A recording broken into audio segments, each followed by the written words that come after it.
Today, the New York Civil Liberties Union, the ACLU, and the law firm of Dorsey and Whitney filed a federal class action lawsuit in the Eastern District of New York on behalf of 5 New York City parents and their school children, aged 13 to 18, who were unlawfully arrested and subjected to excessive force and verbal abuse in school by police employees assigned to the School Safety Division of the New York Police Department.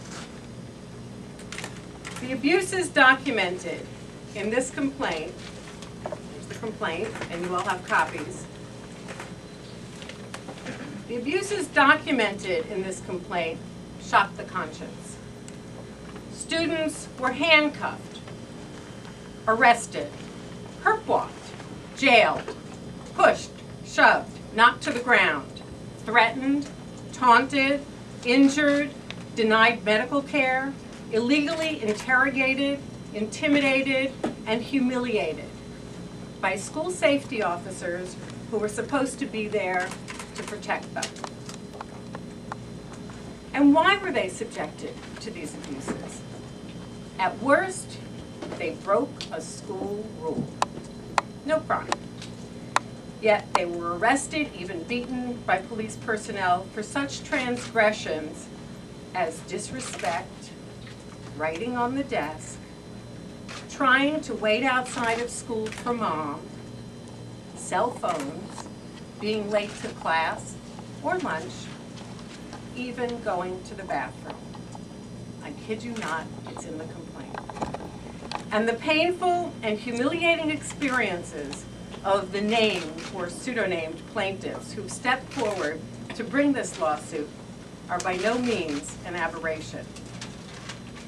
As we document in the complaint, they are the product of a policy and practice of the City of New York, our mayor who fought for and won control of the schools, and the New York Police Department, whose policies and practices have flooded our intermediate and high schools with thousands of police personnel who are not answerable to the school principal, not trained in education, not held accountable for wrongdoing, and who are instructed to seize, handcuff, and arrest children for behavior that does not constitute a crime.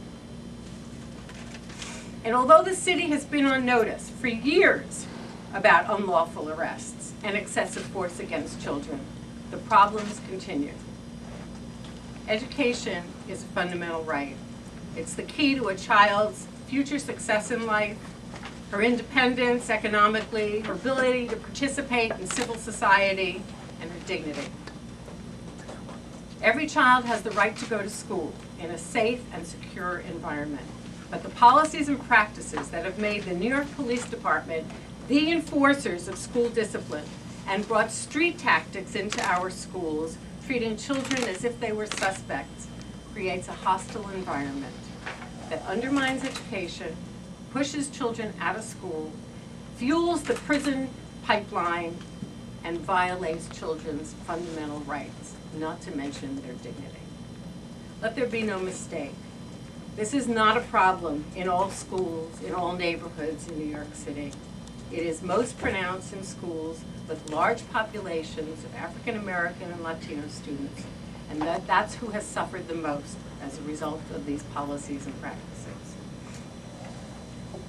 The New York Civil Liberties Union has been calling for a return of school discipline to educators for over 5 years, since 2005, when we learned about a Bronx principal who was arrested for trying to protect a student from an abusive safety officer, and 2 Bronx teachers who were arrested in a different school unlawfully and perp-walked outside the school after being cursed for police, after 2 Bronx teachers who were arrested and perp-walked out of school after being cursed by the police for questioning whether they really needed to handcuff a child in order to arrest her when the child was sitting quietly in classroom. The NYCLU and the ACLU have published a number of reports.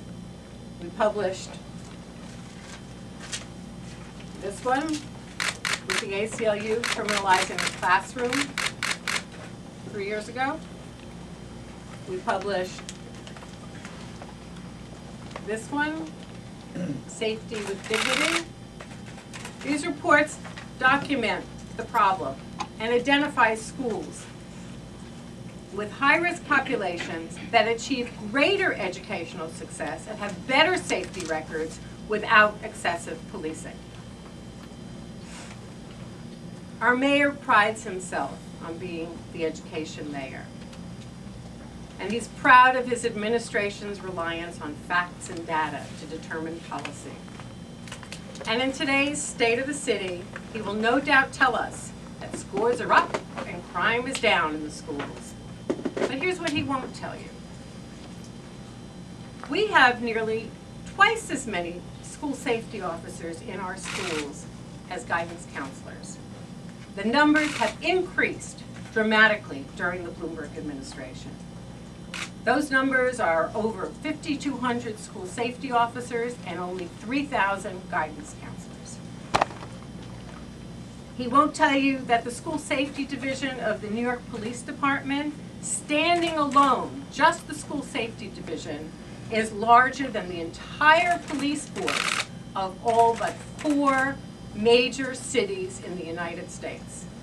Larger than Boston, larger than Detroit, larger than Washington, D.C., you name it. And he won't tell you that there are an estimated 1,100 complaints of abuse by school safety officers every year. That would be, if it was a 1-to-1 correlation, 1 for every 4 officers. That despite the fact that nobody knows how to file a complaint and there's no published procedure to do so. And he won't tell you that his commissioners have done everything that they can to torpedo legislation that would make public data about arrests, suspensions, push-outs, and complaints about police abuse in the schools. That's what our education mayor won't tell you. This lawsuit seeks to vindicate the rights of the young people who've come forward today and all of those who may be hurt by the policies and practices we've talked about. We seek the following. We seek to ensure that educators, not police, run our schools, using educational approaches to school discipline, not handcuffs and arrests, not even Velcro handcuffs and arrests. We seek to end the pattern of unlawful arrests and excessive force against our children. We seek to provide a system of accountability for misconduct, and we seek to ensure that every police department employee in our schools is properly trained.